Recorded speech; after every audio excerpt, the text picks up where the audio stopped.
Well, not in England, of course. The show never stopped. We're live. Our very first Tya Talk. I used to do something called Tya Talk where I would just go live on Facebook. But I've decided to expand that across Facebook and YouTube. So wherever you're catching this is where you're catching it. We're going to start doing this every week where I go on live with somebody in Tya Bootcamp or out of Tya Bootcamp.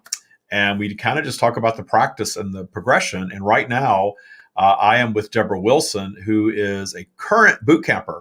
She's in it. She's in boot camp. You're in it right now. So, I'm right in it. Yeah. So if you kind of want to get into where you are, just what your journey has been so far. Sure. You have to. You know what I'm like. If I get too verbose, then just step in. I'm now, I think, 2/3 of the way through. So it started off, as you know, interesting, should we say. I sort of went in very hard and fast and nearly crashed and burned at the outset, which was actually a really good thing, as it turned out, because it got a whole lot of, are we allowed to swear on this? No, a whole lot of poo, should we say? Oh, no, that's a terrible word. Don't say poo. We'll say poo. I was going to say another one, but I got a whole lot of poo out of the way right at the beginning. So I took a pretty deep nosedive at first and got a whole lot of poo sorted out. And then that really helped me to sort out the transgressors and know what I was dealing with. And since then, it's been full steam ahead. It's definitely had its challenges, but I am absolutely loving it. Yeah. Yeah. And it's funny because, the reason I call it boot camp is to signify that it's boot camp. It's going to knock you around a bit, right? And it needs to, because you are changing your operating system. When you start learning the Tya practice, and I always tell everybody I teach the Tya practice everywhere, but specifically today, we're talking to someone who is in Tya Bootcamp, and Bootcamp is the thing that really kicks your butt. And the reason it kicks your butt is because you've got to dig into all of your transgressor energy. But when you start digging into your transgressors, you start raising your vibration in the process of detuning transgressors. So all of that stuff that we don't want to deal with and don't want to think about, the issue there is it's still alive and well in our subconscious mind. And all of that negative transgressor stuff creates our abundance blocks. It makes us not believe in ourselves. It makes us doubt our worthiness. It makes us judge ourselves and other people. And when you start digging into that and clearing it, your vibration goes up. Exactly. And Deborah got in and she dug into it and sort of plummeted right away, which was a good thing. Because from there, you've emerged and you've gotten all this clarity and all of this. I'll let you tell them what you've experienced since then. Yeah, because it was definitely the missing piece for me, because I tried just to stay on that, let's say the Abraham track of just being positive, just staying, focusing only on what I wanted. And of course, because of the missing piece of the vibrational flow and polarity, whenever I would naturally, with vibrational flow, go down, then I was just this ball of anxiety, which was always there, and which nothing was going to get rid of until I did actually do the deep work of the transgressors, which has been absolutely incredible, because once I understood that vibrational flow is only a natural thing, and understood that once the main transgressors, obviously other transgressors will come up naturally, but the big three that I think that we all have, everybody in this very conditioned society, I think, has a deep sense of a lack of self-worth, and the classic transgressors being the parents, obviously. And so once I really did that deep dive on them, and I thought I had forgiven them before, but this radical acceptance and getting to a place of actual deep appreciation is a very radical thing. That has just, that wall of anxiety has gone. When I go down, the vibrational flow takes me down, that's no longer waiting to grab me. And now that I also have my connection with source and a real true sense of self-worth, which I've never had before, it has just changed, I would say, literally everything. I mean, I used to listen to those testimonials. I've said to you before, I would listen to the post-boot camp testimonials and go, no, that can't be. There's no way that after 12 weeks, somebody can be that transformed. And I was just, no, I'm not having it, I'm not having it. And now and I'm not even at the end yet, who knows what else awaits, but I am a completely different person, absolutely, after 8 weeks. And like one of the biggest things that I'm hammering on about at the moment, I'm always going about at the moment, is just being able to sleep, which I love, because it is such a proof that, like, you can always have that little bit of doubt, like, am I kidding myself? Am I really that different? But sleep is not something you can fake. You know, you sleep or you don't. And I haven't slept. If you're not sleeping, there's something, emotionally that's likely keeping you awake. Maybe it's physically, but generally that's going to originate with something going on vibrationally, which is expressed in emotion, as most of us know. So clearing that stuff out does help you sleep. It brings you peace in your waking hours and in your sleep state. Because you don't have that again, is that we do this sort of, glossing over or bypassing or whatever you want to call it in our lives, where we don't think about the bad stuff. We want to, distract ourselves from it any way that we can, but it's always there. It's running. And then when you're having, nightmares, or you're having recurring problems in your life, it's because that negative vibration is active in your subconscious mind, and it's attracting things into your life again and again and again, really showing you what you need to deal with. So, this is different than a lot of law of attraction teachings, because the component of law of attraction of you get what you think about is true.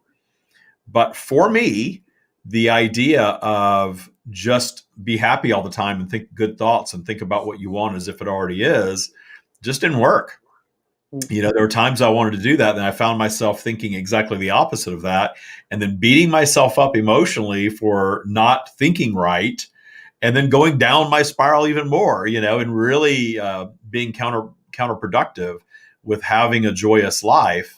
Because when you discover law of attraction and you're still in that mode of thinking that there's going to be some amount of money or some other person or some perfect body or some, experience or house or car or new watch or whatever it is that's going to bring you joy, those things never really bring lasting, always joy.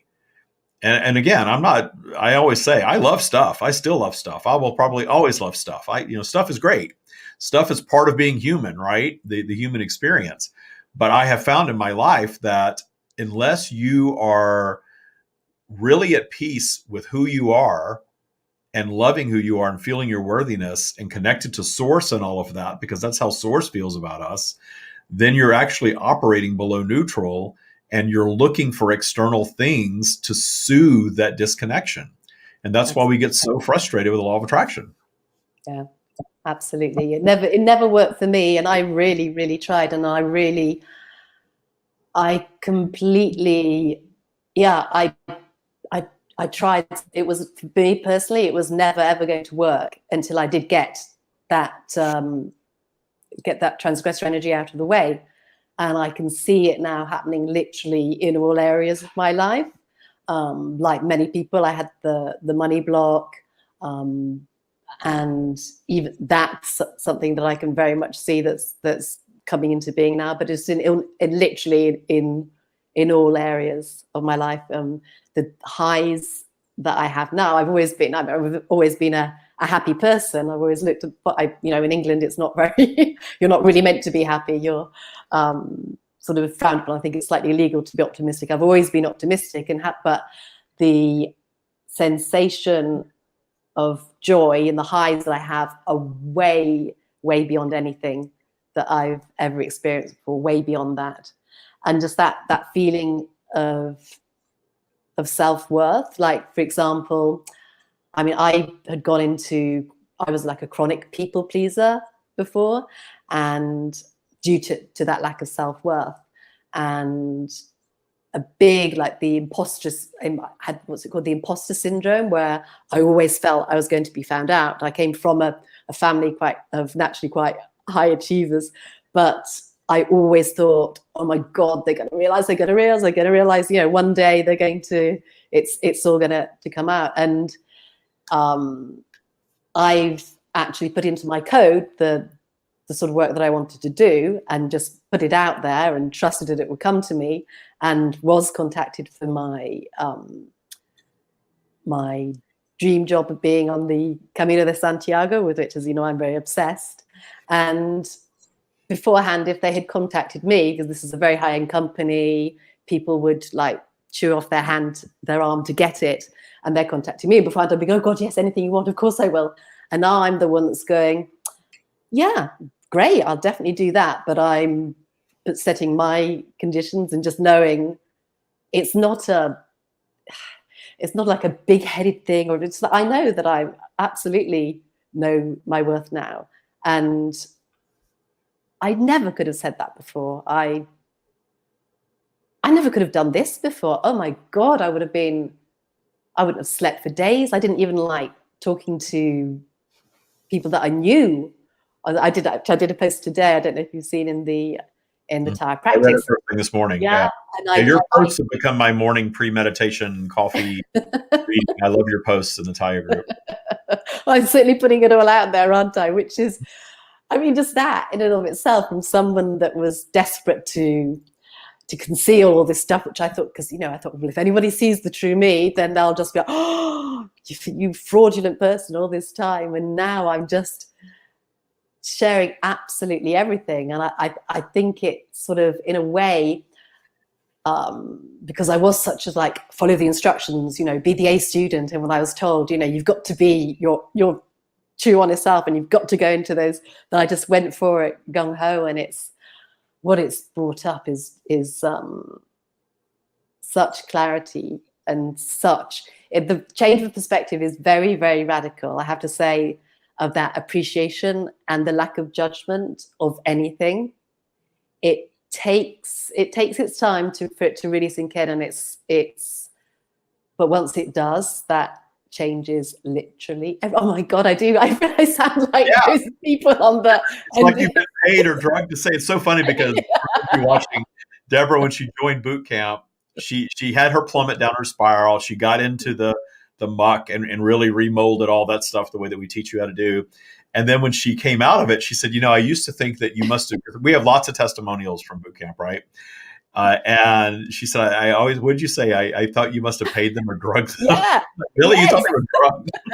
Well, I didn't really think that, but it just didn't add up to me how that could be possible. It just. You're a little cynical, were you? Oh, very. I'm very judgmental. You can't be overly cynical and be into channeling. First of all, I'm a channel. Those of you that don't know that, I channel source. And I think anybody that's cynical or overly skeptical, I don't know though. I used to be skeptical of channeling, even though I was told that I was one. I didn't want any part of that. I've shared that many, many times. And then when I discovered Esther Hicks' channeling of Abraham made it very comfortable for me to do it. So I credit her. I always will credit her with being the one that made it okay for me to do what I do. And then once I started sharing it, it just took off in its own direction and became its own thing. And I see the beauty of it now, that it's here to serve the audience that's ready for it. And when you absorb the teachings, when you encounter the teachings, whether they're right for you or not. God, yeah. I was so ready for it. I was so ready. I discovered you on... little plug for LOA Today. Oh yeah, I was just on there again last week. I think I have a couple. Yes, I heard it. It was lovely. Yeah. And at first I did think, I think I've said this to you before as well. I was sort of like, what could possibly be better than Abraham, and like the stream of David. That's very English judgmental thing of like that it's very like, the stream of David. Oh yeah. I thought about calling it better than Abraham, but I didn't. I love that. Everybody's going to click off now. No. I'm just joking. I love Abraham. I love Abraham. I would be telling today if it wasn't. And I keep wanting to see this clip that everyone keeps. Were you Yeah. also telling me that you saw the clip where I somebody asked didn't see Abraham it, about but I have heard, no, I did see it. I definitely did see it, but I didn't know of you at the time. So it Yeah, didn't really register. Yeah. yeah, where somebody went on and got into the hot seat and asked Abraham about the stream. And I haven't seen it, but if anybody has that, please send it to me because I'm dying to see it. I think it'd be hilarious. I would love to meet Esther. If there was one human being on the planet that I would like to meet, it would be Esther Hicks. And we have a mutual friend, which is interesting, but we haven't gone to that space yet of, hey, can I meet Esther? She's amazing. And I think the Abraham message is amazing. Yeah. But there were parts of it that did not work for me. And that doesn't mean that it's wrong or bad. It just wasn't working. And I had some awareness of some things that I needed to do for me. And then I was really guided to share that for other people, understanding that there is no one size fits all teaching for this world. We're all on different paths, obviously. And every belief system, every path actually serves the expansion of all that is. So standing in appreciation of all of that, understanding that this message is for those who need to go into that depth of healing and repairing the past and clearing out that subconscious muck that holds us back and holds us down. And that's very much what the Tya practice is. And if you don't know what the Tya practice is, I describe it as the teachings of the stream. I created the Tya practice with other people's assistance to apply the teachings of the stream in a systematic way in our lives, so that it's not just an idea that we try to grapple with and apply. Because what happens is you absorb teachings, you read a book, you watch YouTube videos, you attend a workshop, you get these ideas, you really know that it's the right path for you, and you start trying to apply it, and you sort of fight this battle with your ego, your human consciousness that wants to hold you where you are. And a lot of times we lose that battle. That's why, diet programs don't work and relationships, don't mend. And, all of these things, you sort of keep coming back around in our lives that are unwanted until we learn to shift that energy, that vibration. And Tya is all about learning how to systematically shift your vibration to a place that serves you better. And we call it the new operating system for humanity. But really, I think it's our original operating system. I think it's what humanity developed before the need for commerce and control kicked in, and the need to use fear and judgment to control other people kicked in. And then that really got us along to where we are now. But now we don't need that anymore. It was like we had these training wheels to build society, and now we've built a society where we don't need it anymore. I love that. Yes, that it was the original. I haven't heard that before. That makes total sense. I just don't see how anybody wouldn't need this, though, because we are all products of a fear and judgment-based society. So it sort of blows my mind how anybody can get there without learning how to get rid of that fear and judgment. Mm-hmm. Very hard to imagine. Obviously they can. I mean, obviously, the Abraham works wonders for many people. So I suppose if you really do come into very balanced parents and you're having a very sort of undemanding time here, and you don't, but I find it hard to imagine that people wouldn't because our society is so with body not being affected. It's pretty. Ooh, where did I go? You're freezing just a little bit, but it'll be okay. Disappear screen. Okay. Your connection's just slowing up a little bit. It'll come back. Oh, no. Is your voice going down? Yours going down now. Yeah, you're kind of just frozen. Yeah, just for a moment while you're frozen, I'm going to share that. So it seems like we have some connection problems with Facebook. So if you're watching us on Facebook, you may have a little connection problem, and it seems like we've lost Deborah for a moment. We'll see if she comes back. But if you're new to all of this, depending on where you're watching us, you want to know more about this practice that we're talking about. You can join the Tya Practice Facebook group if you're not already in that. Some of you are probably watching us on that. But we have a Facebook group called the Tya Practice. You can get in there and start learning more about the Tya Practice, seeing what it's all about.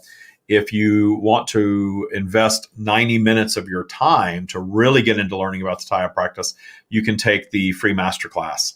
I have added the link to the free masterclass, it's called Awakening to Abundance. It's 90 minutes, but it is a true masterclass. It tells you everything about the Tya Practice. And then toward the end, we talk about Tya Bootcamp. Deborah is currently in Tya Bootcamp. So there's sort of a stair-step approach to learning Tya. You can get into the Facebook group. We talk about Tya all over the place, all of our podcasts, everything that we do. You can get into the free Facebook group and start learning about it in there. Deborah shares her Tya journey in there almost every day.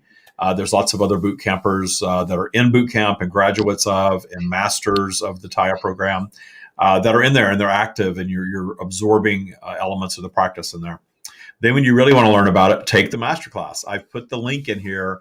After this video, you can register for and take the Awakening Masterclass. I believe it's 90 minutes long. So set aside 90 minutes and learn the Tya Practice in there. And then if you feel like it's something that is really for you and you want to get into a coaching program to really make this your way of life, then we have boot camp. So boot camp is for people who are really ready to have changes like what Deborah is talking about. We also have dozens and dozens of other testimonials from people all over the world that have graduated from Tya Bootcamp. The testimonials are all optional. It's not required of anybody to do a testimonial. So we have many, many more that haven't done testimonials, at least not yet. But the stories of transformation are inspiring. People that have manifested certainly money, relationships, marriages, exiting abusive relationships, miraculous healing from terminal illness. I can't even, there's very few things I can think that we haven't seen in there already. We just had one of our current boot campers who's a photographer. Her dream was to be published in the New York Times. She's in boot camp, started around the same time as you, Deborah, I believe. Yes, did, yeah. Because I think you did the live masterclass at the same time. Yes, yeah. And she just got published in the New York Times this past weekend. So you get in, you start doing this vibrational work, you see evidence of it show up in your life, and then we graduate you once that happens, because then you've got all the tools that you need to continue practicing this for the rest of your life, if you so choose. It's a new operating system that's not about rules or judgment or fear at all. In fact, there's no dogma, there's nothing like that in it. You can there's nothing that's in opposition to Tya other than fear-based limiting beliefs. So you're back. I don't know what you were sharing a thought. You froze on us. So if you want to go back to that. And Erica is on. Hi, Erica. Graduate of Tya Bootcamp, Erica. I have no idea what I was saying. I'm sure it was very deep and meaningful. But I was just thinking about the latest. Deep, meaningful stuff. I was just thinking about... That moment is gone. I love it. The latest testimonial by Falana. Oh my goodness, that is just phenomenal. Wow. Yeah, she is very inspiring, and she did boot camp, but she's done a lot of work. I don't want to pretend like boot camp is a magic wand that solves everything. Tya Bootcamp gives you the tools, the time, the coaching, and most importantly, the accountability. Because what happens is you start trying to apply this stuff in your life, and you start waging this battle with your ego consciousness, and it wants to stick around.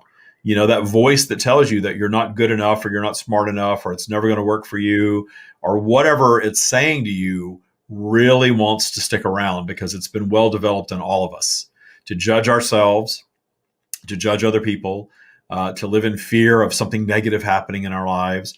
And we're erasing all of that in the Tya practice. We're just doing away with that mindset and adapting or adopting a new mindset that is fearless and is not about judgment and is not about reacting to our natural vibrational flow the way that we're programmed to react.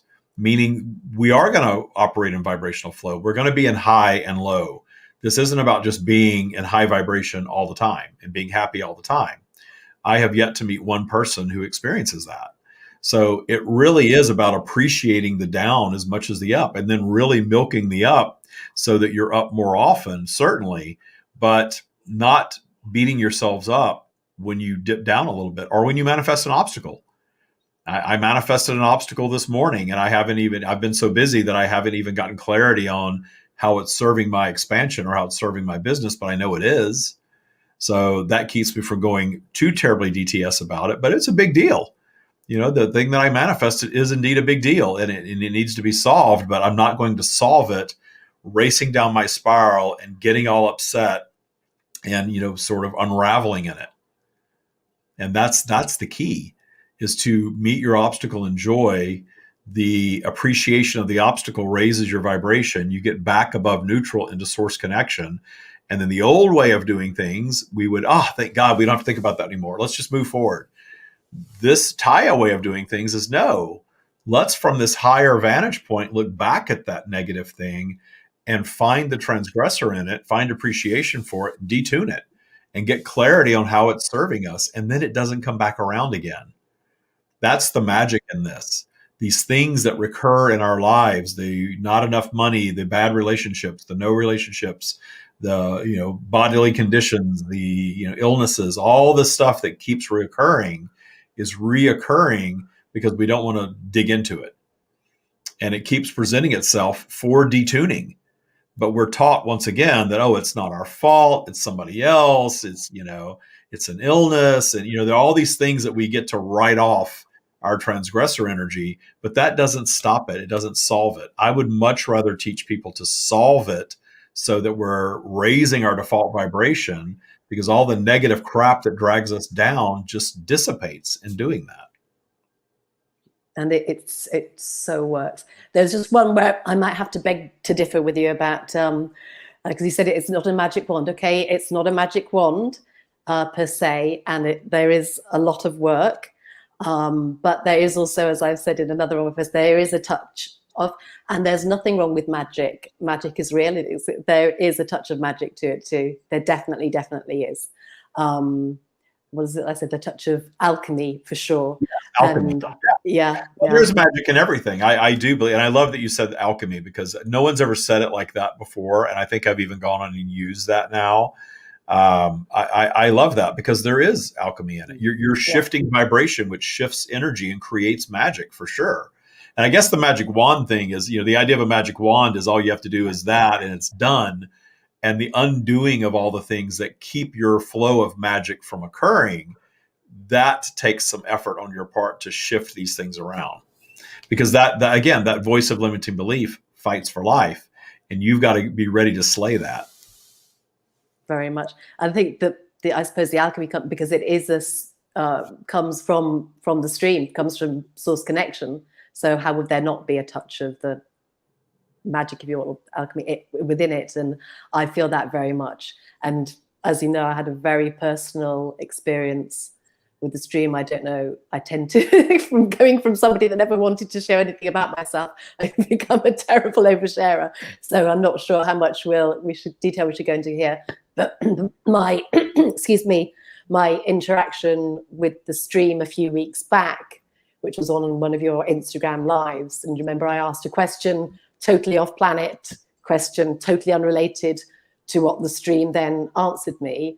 And I had, I thought I'd confronted my transgressors. I'd really, really gone deep. I really had felt that I was completely in appreciation of all of them. And I'd gone over and over, but I knew there was something, but I could not find out what that was.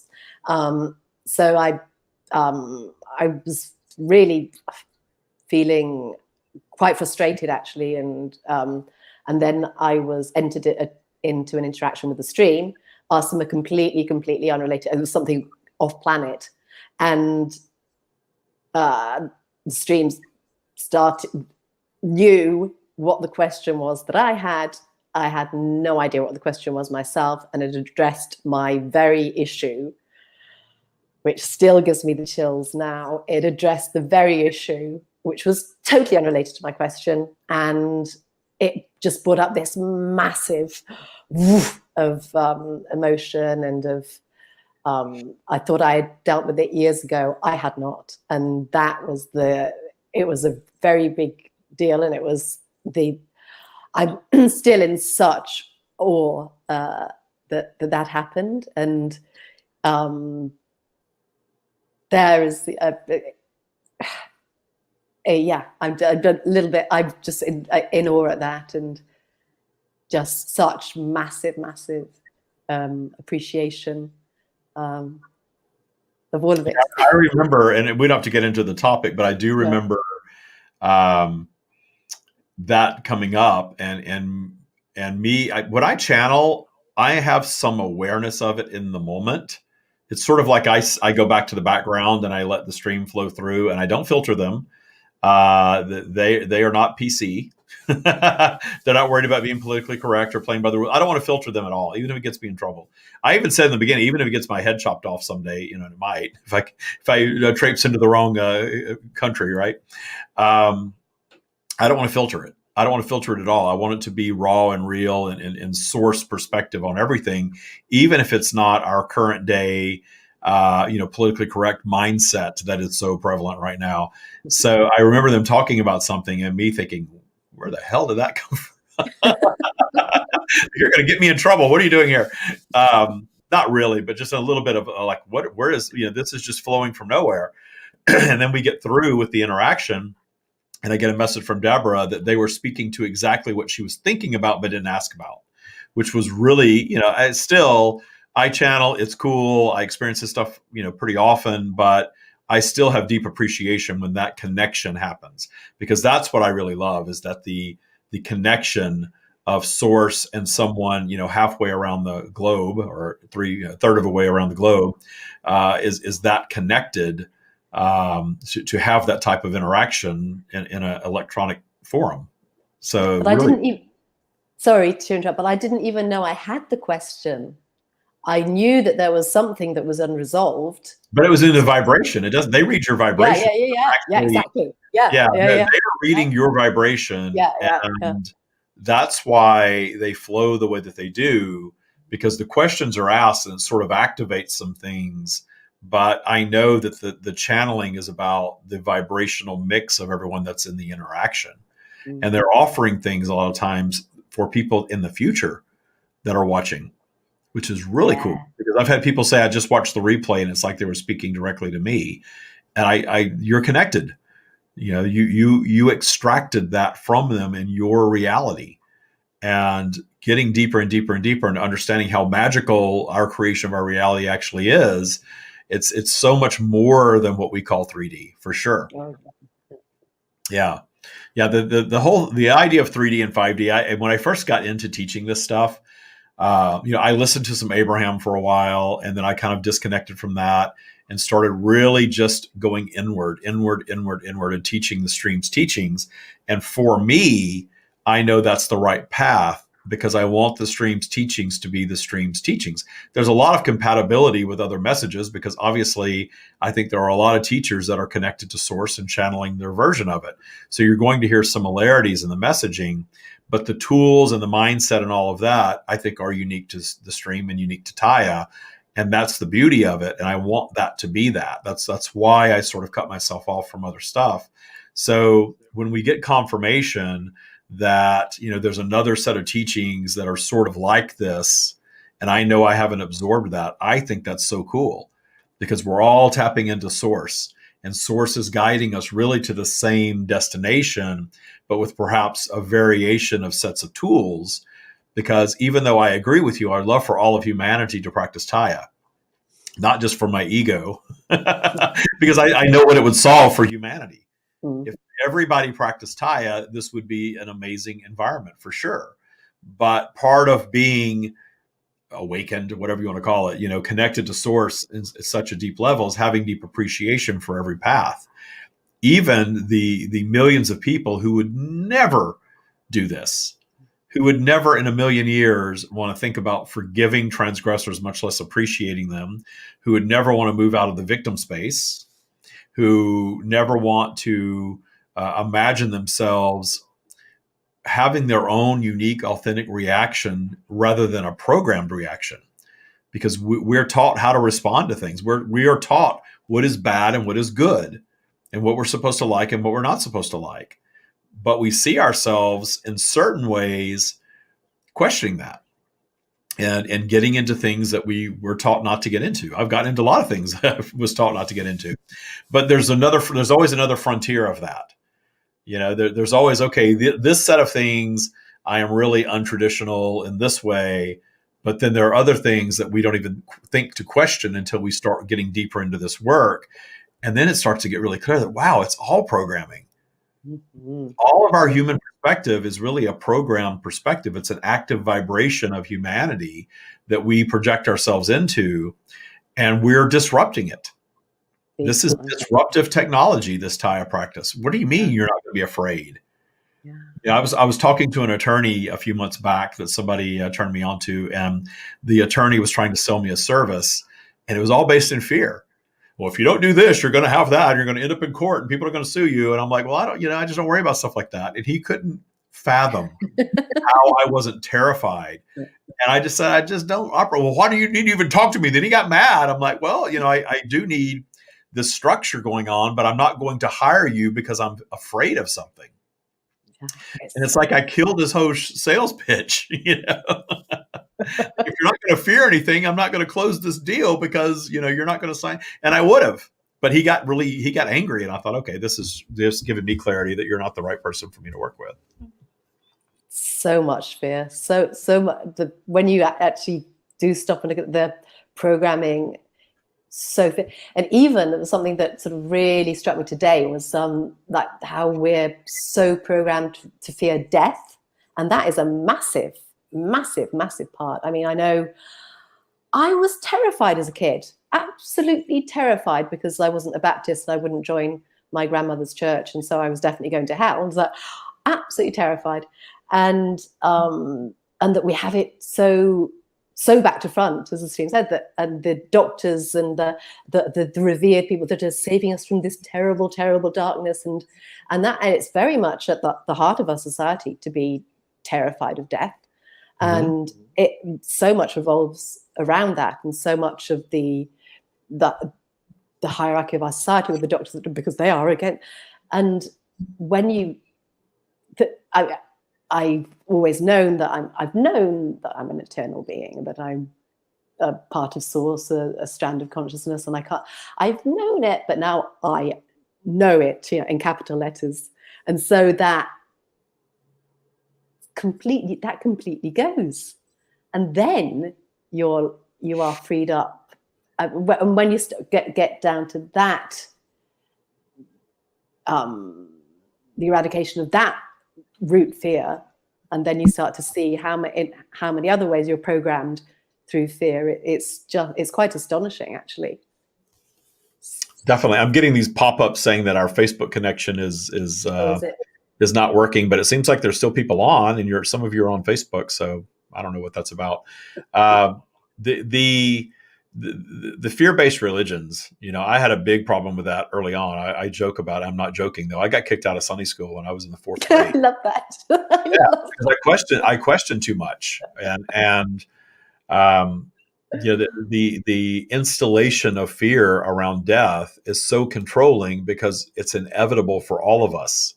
We're all going to have the transition experience, the death experience, whatever you want to. Thanks for letting us know, Kat. So she's good on Facebook. Kat, let me know what page you're watching us on. Some of the things it says it's not working. The fear of death, something that's inevitable for all of us. Think of how controlling that is. And we're all aware of our eternal consciousness. We're aware of it in love. That love is not 3D, love is not tangible, yet we experience this intense feeling of love. We are somewhat aware of it in our dreams. that we dream about things that we have never experienced or seen before and don't know what that means. A lot of times we have some awareness of other existences. There's all these things that start to show us that we're eternal beings. And there's enough evidence internally for us, I think, if you really allow it, to know that. And so here's the kicker.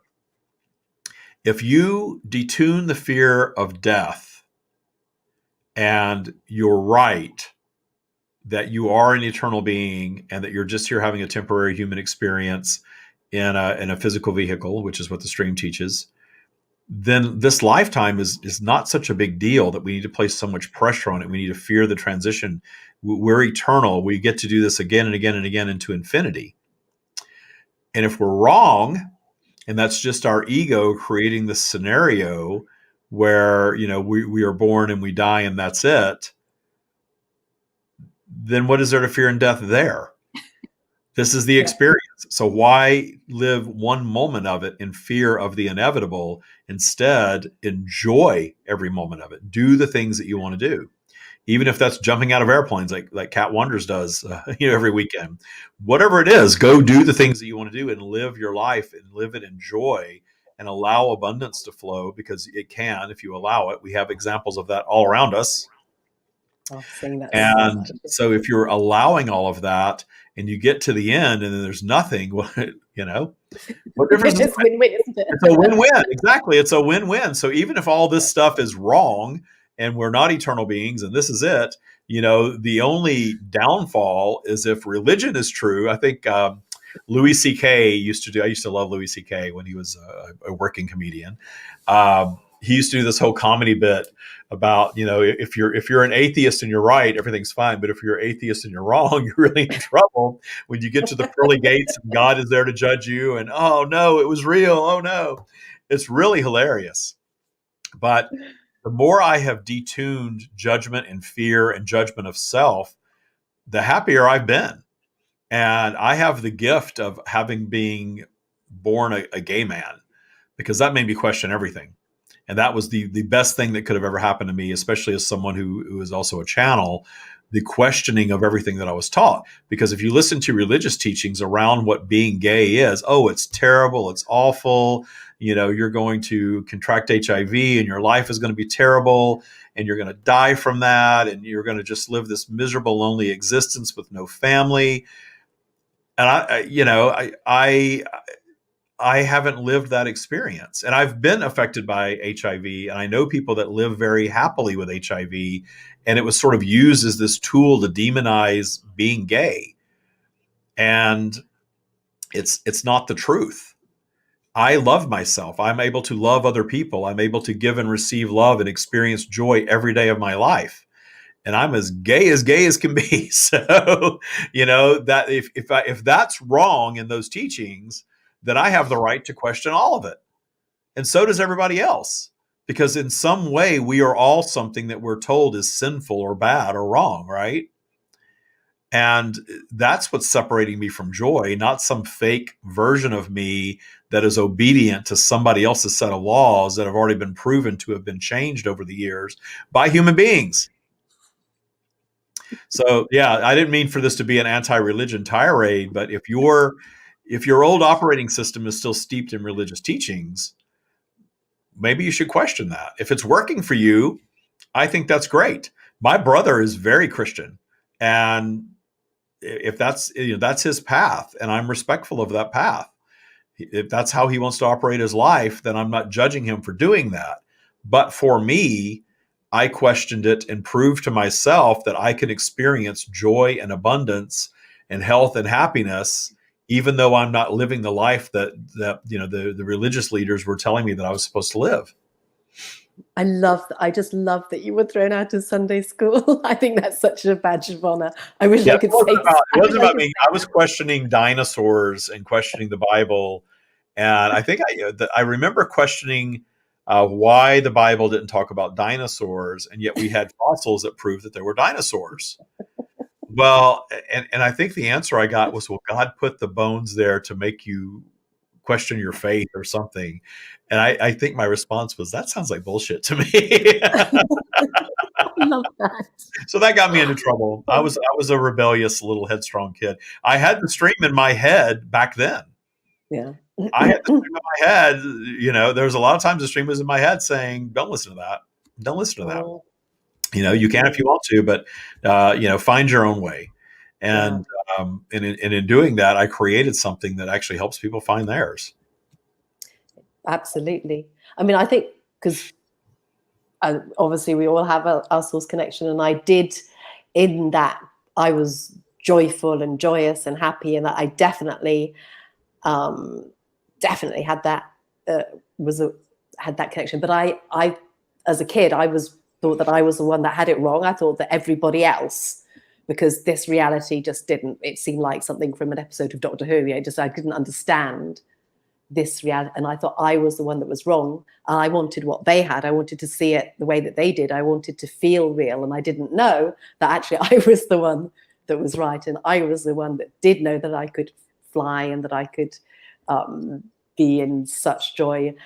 And it's such a wonderful thing to come home to. But yeah, I still wish I could have been thrown out. I was such a chronic people pleaser. I wouldn't have dared to.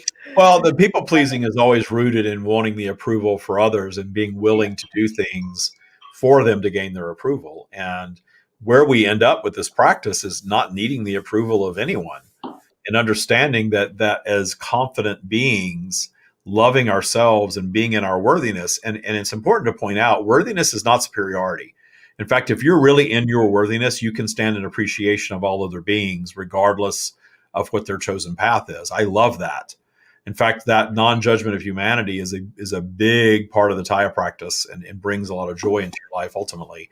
So the standing in your worthiness, knowing your worthiness of joy, clarity, and abundance every single day of your life, being at peace with your vibrational flow. So being at peace when you're not in joy, clarity, and abundance, and just trusting the process when you're quote unquote down there, that makes you appealing to people who are your vibrational match. And your friendships start to shift, and they may shrink in quantity, but the quality and the depth of your friendships is going to expand exponentially. And you're going to see that. We see that in the Tya community. We're all over the world. We have people in Australia, and people in Asia, and people in South America, and people in Europe. And there's nothing like coming together and sharing these ideas. And I can't wait till we can do it in person. In 2022, we're going to start doing this in person. But until then, we have the summits. And you came to our summit. You were in our summit. Yeah, it was fantastic. Amazing. Yeah, summit experience. I can't wait to do more of those, because it blew us all away. We weren't expecting that, right?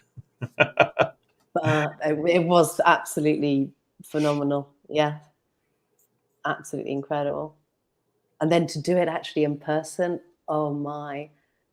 And then to get to, because the people that I have met through this community were absolutely just gorgeous, delightful people.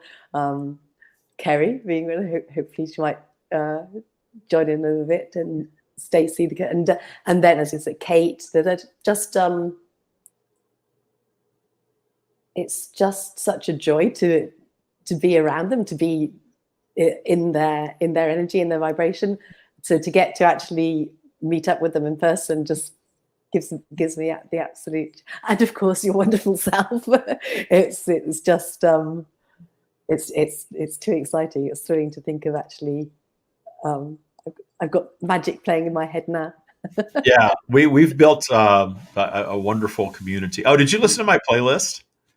I did at sunset, yes, with my glass of Chablis. Yes, I loved it. It was lovely. Yes. Yeah, yes. I love covers for some reason. And that one guy, there's a couple of singers on there.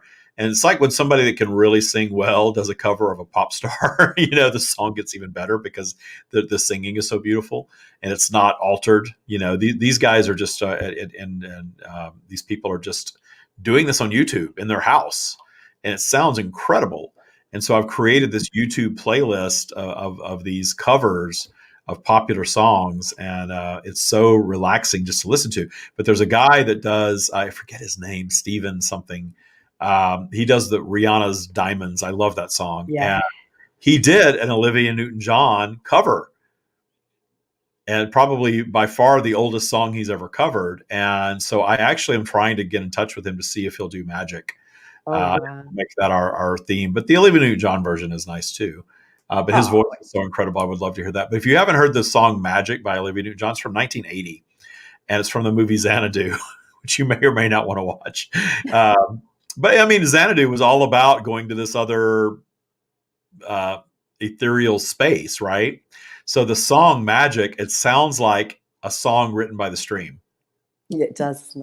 And I love the lyrics. So every time we do a summit now, we play that song, and then we get in to do a guided group meditation. And the summit that we did a couple of weeks ago, it was 4 hours of channeling. But we all agreed at the end that we went someplace really special and were up-leveled in the experience. And more importantly, it felt like an hour. Not even. It just it went by so fast. Yeah, so I can't. We will do more. We're going to do another one either June or July. We're going to do another online summit, and then probably a fall summit, and then starting in 2022, we'll start mixing online and in-person summits. So just really excited to get those going and those interactions. So Deborah, thank you so much. It's been so wonderful. Are there any parting words that you haven't shared? Of great wisdom, and no, just if anybody's contemplating it, I was in great resistance, and I am just profoundly beyond appreciative. Just the best thing I've ever done by far was to make the decision to join boot camp. So just in huge appreciation. Thank you so much. Well, I appreciate you sharing and all your sharing. You're sharing on the Tya Practice group every day. I can't wait to read what you've got going. It's funny because you told me you want to publish a book. I said, I think you're already writing your book right now in boot camp. It'll be your boot camp journey. I think could be something that you publish on your own. I mean, we can publish it for you when we get our publishing company up and going. But I just love the idea of it.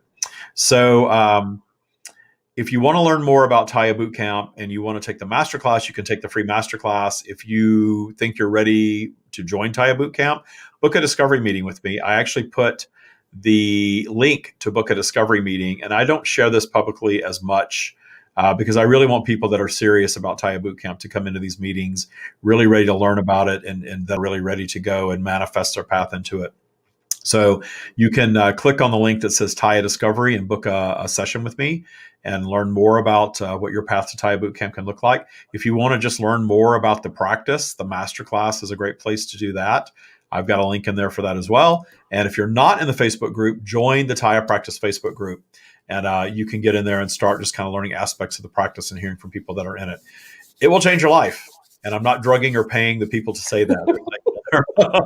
Yeah, I'm not twisting your arm in your fuzzy sweater there, right? Yeah. All right. Thank you again, Deborah. I do appreciate it. All of you that commented, and Kat, thank you so much for all your fantastic comments. Be sure, if you're on Facebook, to read the Kat Cole comments. She has some really good feedback in here as well. Thank you all so much. Appreciate it. Thank you. Bye-bye.